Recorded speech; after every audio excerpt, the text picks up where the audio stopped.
안녕하세요. 박소정의 나빌레라의 박소정입니다. 여러 분야에서 서로 잘 어울리게 한다는 뜻의 조화라는 말을 많이 사용합니다. 그만큼 잘 어울리는 것이 중요하기 때문인데요. 음악에서 연주자들의 재능과 능력에 알맞는 연주곡을 선정하고 각 악기의 화음이 균형과 조화를 이룰 수 있도록 연주자들을 적절히 배치하여 천상의 음악을 만들어내는 것은 지휘자의 몫입니다. 이 몫을 감당하고 계시는 분이 계십니다. 바로 김수범 지휘자님이신데요. 오늘 이 자리에서 만나보도록 하겠습니다. 지휘자님 안녕하세요. 네, 안녕하세요. 반갑습니다. 네, 반갑습니다. 우선 시청자 여러분들께 먼저 인사 소개를 부탁드리겠습니다. 네, 저는 에우테르페 지휘를 맡고 있는 김수범입니다. 반갑습니다. 네, 반갑습니다, 지휘자님. 국제적으로 활동하셨던 이렇게 훌륭하신 지휘자님을 뵙게 돼서 영광입니다. 네, 감사합니다. 지금 지휘자님의 이력이 매우 화려하세요. 지휘자 경력 말고도 여러 가지가 있는데 제가 한번 읽어드려야 될 것 같습니다. 교수, 부총장, 대본 작가, 음악치료사, 공연 감독 등등 아주 나열하기가 힘들 정도인데요. 다 맞으시는 거죠? 네. 내용이? 방금 인사는 간단하게 하셨는데 본인 경력에 대해서 한 번 더 말씀해 주시면 좋을 것 같습니다. 예. 저는 오스트리아 비엔나에서 네. 지휘과를 졸업하고요. 트럼펫도 같이 졸업을 했습니다. 하고 예술경영 박사를 하고요. 한국에 와서는 여러 가지 교육 사업도 하다가 현재 캘리포니아 네. 대학의 부총장으로 있고요. 아이고, 훌륭하십니다. 그리고 이제 우리나라 대표 연극제인 거창 연극제 하고 있는 문화재단 거창 문화재단 대표까지 역임을 했었죠. 네. 그러셨군요. 네. 대학 부총장님까지 지내셨어요. 그런데 이러신 분이 어떻게 이 서산에 오시게 됐는지 특별한 이유가 있으실 것 같아서 궁금합니다. 네, 서산은 저희 와이프 네. 집안이기도 하고 네. 또 이제 골프가 여기가 제일 많대요, 골프장이. 그러다 보니까 이제 골프에 취미를 붙여서 골프 치러 왔다 갔다 하다가 집을 하나 사고 그러셨군요. 네, 그래서 이제 서산에서 서울로 출퇴근을 하죠. 그러셨군요. 이곳에서 음악 활동도 하시고 또 취미 생활도 하시고 최적의 장소로 서산으로 선택을 네. 하신 것 같습니다. 그렇죠. 서산에 오신 것을 네. 환영합니다. 네, 감사합니다. 음악을 시작하셨을 때 특별한 동기가 있으셨을 것 같아요. 어떤 동기가 있으셨고 또 특히 또 지휘자이신데 그 중에 또 지휘자가 되신 그 이유가 또 궁금하거든요. 원래 저희들은 음악 가족이었고요. 그러시군요. 네, 아버지가 이제 음악을 하셨고 또 저희 동생도 음악을 하고 있고요. 그리고 이제 저는 어릴 때부터 음악을 해서 이제 오스트리아 비엔나로 유학을 가서 거기서 트럼펫으로 이제 졸업을 하면서 또 지휘과를 또 나오게 됐어요. 네, 그러면 그러면서 트럼펫도 하시고 지휘도 하시고 두 가지를 다 하셨는데 네. 지휘자가 된 그 계기가 또 있으실까요? 트럼펫을 하다가 네. 지휘과 친구한테 네네. 지휘과는 도대체 어떻게 수업을 하느냐 궁금하다 궁금하셨군요. 했더니 네. 한번 청강해봐라 해서 이제 청강하러 갔더니 네네. 그 선생님이 마침 티오가 비운 거예요. 그래서 저보고 지휘를 해봐라. 네네. 제가 이제 군악 때부터 뭐 고등학교 밴드부 계속 지휘를 했으니까 지휘를 하니까 지휘 잘한다면서 제 손을 잡고 원서를 쌤이 썼어요.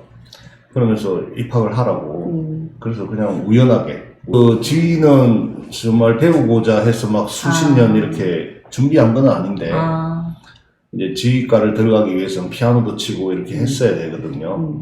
네, 그런 것들을 너는 트럼펫을 하니까 피아노 못 쳐도 된다고.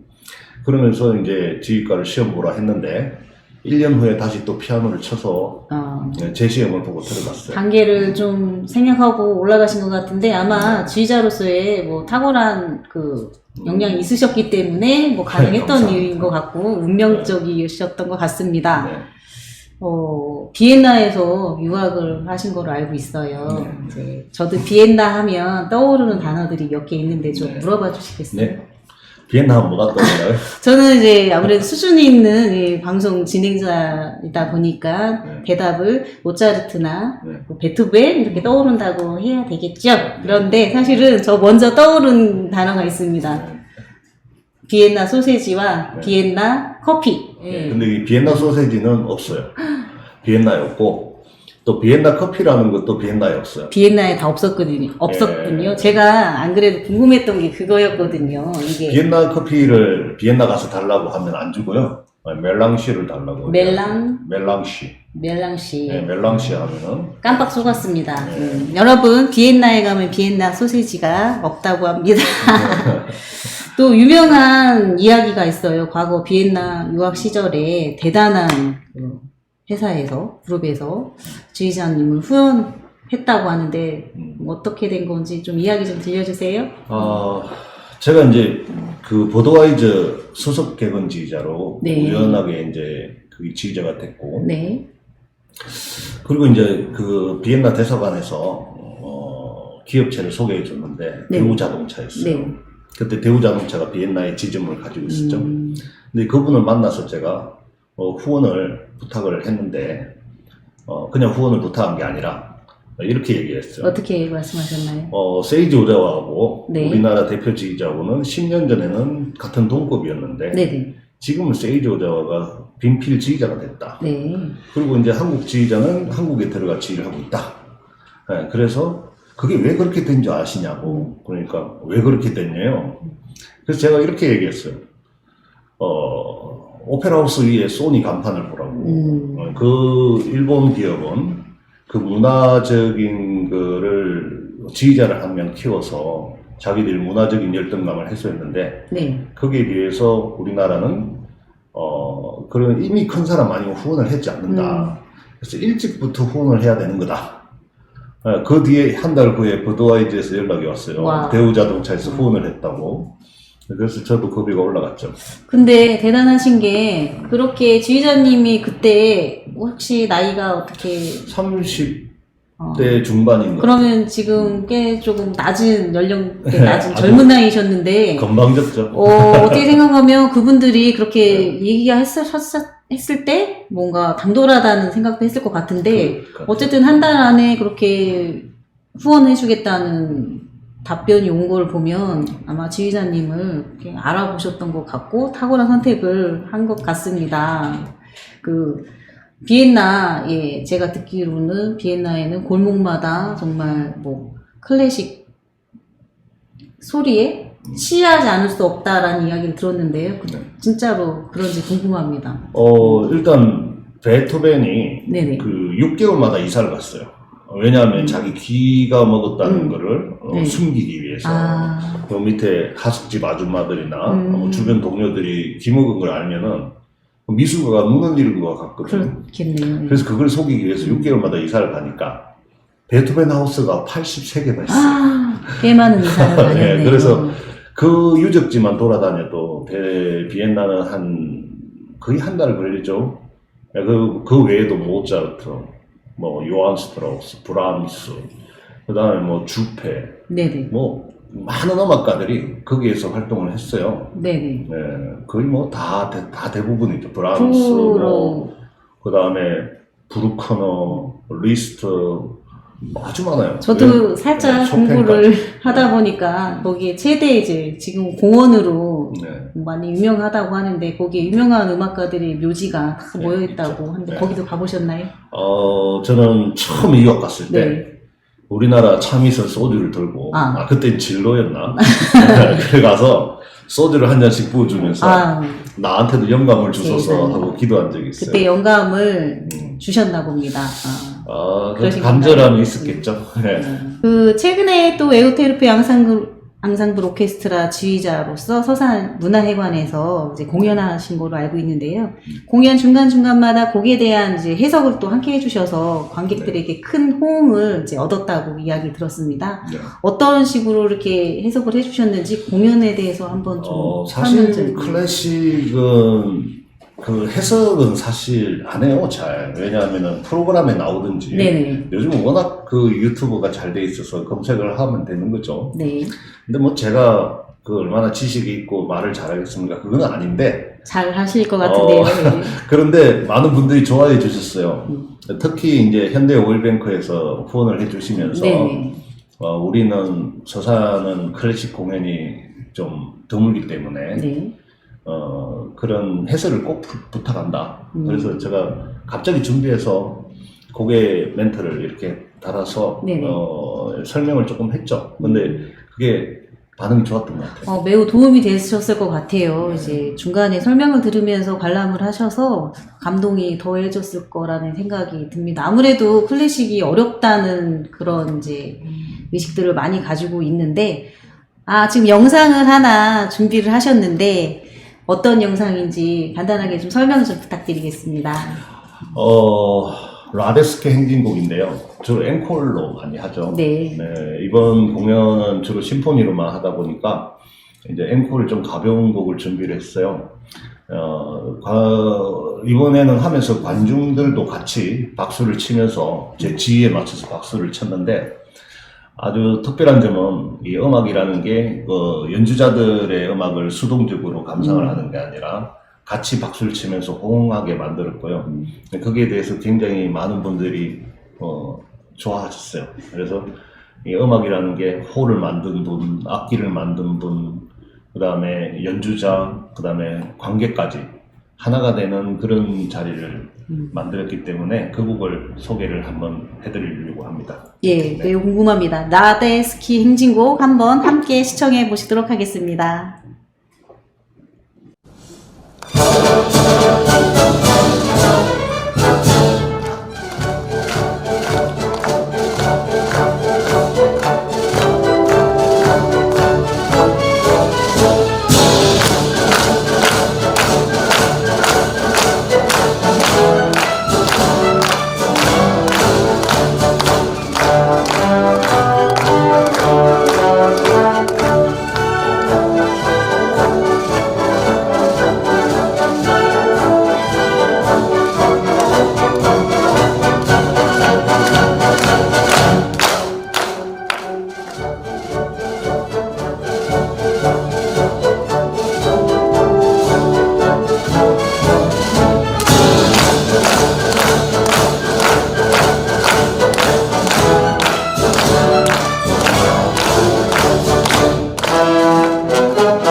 매우 아름답습니다. 감사합니다. 아까 설명해 주신 것처럼 정말 모든 연주자분들이 혼연일체가 되어서 정말 아름다운 연주를 해주신 것 같은데요. 저도 기회가 된다면 꼭 현장에 가서 박수도 쳐드리고 응원해드리고 싶습니다. 꼭 초대해 주시기 바라겠습니다. 네. 지휘자는 연주에서 어떤 역할을 하고 있으며 또 특별히 지휘자로서 추구하시는 게 있을 것 같아요. 어떠신가요?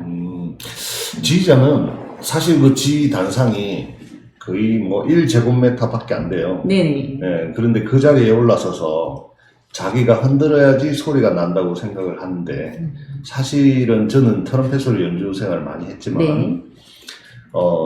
그렇게 오해하시는 지휘자들이 많아요. 네, 지휘자가 흔들지 않아도 마음을 하나로 모으고 캐릭터를 하나로만 모아주면은 굉장히 좋은 소리가 나요. 그거는 뭐냐 하면은 서로가 서로 소리를 듣게 되거든요.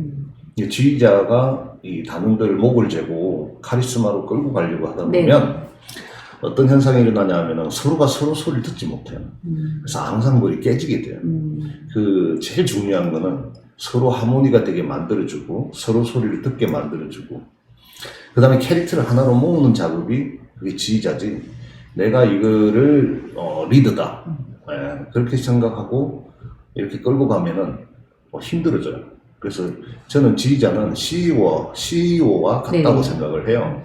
그래서 앞에 리더자가 이거를 카리스마로 끌고 가는 게 아니라 화합을 하게 만들고 배려하고 그 다음에 사랑하면 놔주라처럼 네. 놔줄 땐 놔주고 자유를 줄 땐 주고 또 끌고 갈 땐 끌고 가고 이렇게 대화를 하는 게 지휘자의 역할이라고 생각해요. 쉬운 것 같지만 그것도 참 어려운 일일 거라는 생각이 드는데요. 단체 행동을 통솔하는 자, 이런 분들을 지휘자라고도 하는데, 이제 연주를 조화롭게 이끄는 데 있어서 지휘자님의 역할이 굉장히 크신 것 같습니다. 네. 또 클래식은 누구든지 이야기하기에 좀 어렵다라는 생각을 많이 하시잖아요. 저부터도 그렇게 생각을 하는데, 클래식 공연을 보다 보면 좀 쉽게 또 재미있게 볼 수 있는 어떤 방법이 있을까요? 사실 예술 중에서 가장 쉬운 거예요. 예, 다른 공연, 보는 공연보다 듣는 공연이잖아요. 네. 예, 예술은 인간의 감정을 이렇게 감동을 주는 건데 그 예술 중에서도 가장 이 진동을 주는 거기 때문에 사실은 마음을 열고 온 세포로 받아들이면은 그냥 느끼는 거예요. 이게 그 작곡가가 어느 시대의 사람이었고 그 곡이 어떻게 쓰여졌고 네. 그 다음에 그 곡은 어떻게 해석을 하고 그 다음에 여기 코드가 이런 코드고 이게 중요한 게 아니거든요. 사실은 그 음악을 몸으로 받아들이고 온 세포로 느낄 때 그때 자기가 좋아하는 음악이 생겨요. 그래서 클래식이 어렵다. 그 다음에 현대음악은 안 어렵나요? 다 어렵죠. 네. 그런데 그렇게 보면 재즈는 안 어렵나요? 다 어려워요. 근데 있는 그대로 받아들일 줄 아는 마음. 네, 이게 가장 중요하다고 생각해요. 네. 저도 느껴본 건데, 이렇게 뭐 자주는 아니지만, 관람을 하다 보면, 여기서 박수를 쳐도 되나? 여기서 네. 앵콜을 해도 되나? 뭐 함성을 내도 되나? 솔직히 좀 소극적이어지는 게 사실인데, 어떻게 해야 될까요? 그게 사실은 박수는 네. 이제 오페라라든지 뮤지컬 이런 공연은 곡 끝날 때 그냥 쳐도 돼요. 네. 끝나기 전에 박수 치는 경우도 많아요. 너무 감동이 돼서. 그런데 심포니 같은 경우 있잖아요. 심포니 같은 경우는 1, 2, 3, 4악장이 있거든요. 네. 그래서 1악장, 4악장은 알레그로고 그 다음에 2악장은 좀 아주 부드러운 곡들이 많고 3악장은 보통 미뉴엣이 있고 이런데 그런 템포들이 다 연계가 되어 있어요. 그래서 그걸 이제 전문적인 용어로는 템포 렐라치온이라고 하는데 템포의 연계성이죠. 근데 그 템포가 연계되어 있는데 중간에 박수를 치면은 그 템포가 이제 다시 끊어지고 곡이 잘렸다고 생각하는 거예요. 그런데 이제 이번 연주 때도 아니나 다를까 미완성 교향곡을 하는데 1악장, 2악장 사이에 박수를 쳤어요. 근데 보통 지휘자들은 이렇게 뒤로 손짓을 해서 못 치게 한다든지 박수를 한다든지 네. 그러면서 사람들에게 기를 죽여요. 근데 이번 연주 때 박수를 치길래 돌아서서 인사를 했어요. 잘하셨습니다. 뭐가 어때요? 사실 이미 끊어진 거고 박수를 쳐서 그럼 관중들이 박수를 치면은 그 화답을 하는 거죠. 근데 그걸 지금까지 우리나라에 클래식 하는 사람은 그 관습을 못 벗어나서 박수를 못 치게 하고 그런 사람들이 그럼 나 다음부터 안 올래. 난 무식해서 안 가. 이러면서 떨어진 관중이 얼마나 많겠어요. 그럴 것 같습니다. 네, 저는 그러면서 관중들이 클래식은 어렵다. 나한테 맞지 않다. 이런 생각을 했지 않나 생각이 들어요. 수십 년 된 이 관습의 이게 문제죠. 네. 문제인 것 같긴 한데 또 그거를 또 깨치기도 또 쉬울 것 같진 않고요. 어려운 건 사실이네요. 사실 그렇게 1, 2, 3, 4악장 안에는 박수를 치면 안 되고 하니까 대중들이 또 이게 1악장인지 2악장인지 잘 그렇죠. 구분도 사실 하기 어려운데 네. 하지만 이제 지휘자님은 그런 거 뭐 크게 관여하지 않고 뭐 기쁘면 기쁜 대로 박수를 쳐주는 것도 좋다라고 말씀을 해주신 것 같습니다. 좋은 말씀인 것 같아요. 그리고 또 제가 이렇게 보니까 지휘자님의 경력을 살펴보니까 특이한 점이 있습니다. 책도 내셨어요. 네. 음파와 물로 병의 근본을 치료한다라는 또 책을 내셨는데 어떤 책인지 궁금합니다. 제가 이제 우리나라에 몇 안 되는 음향학을 강의할 수 있는 사람인데요. 네. 예, 음향학이 이제 꽤 어렵죠. 근데 이제 유튜브를 보다 보니까 이제 432, 528 이런 헤르츠로 네. 이제 옛날에 테슬라가 네. 그거로 병을 치료했는데 그 음파를 알아냈다. 이런 걸 보게 됐어요. 네. 그래서 저도 이제 그 음파를 재현해서 물에다가 투여한 사람은 제가 최초고요. 그래서 물을 이제 나노버블 음파수를 만들어서 네.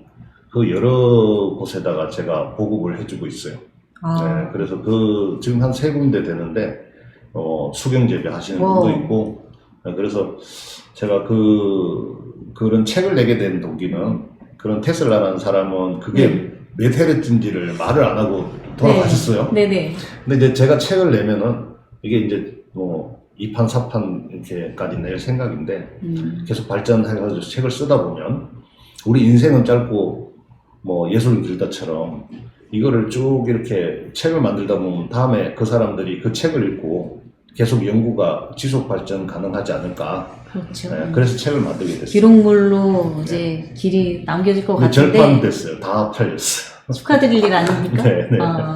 다시 또 재출판할 계획은 해야죠. 시간 있으면 또 써요. 저도 꼭 구입해서 한번 보도록 하겠습니다.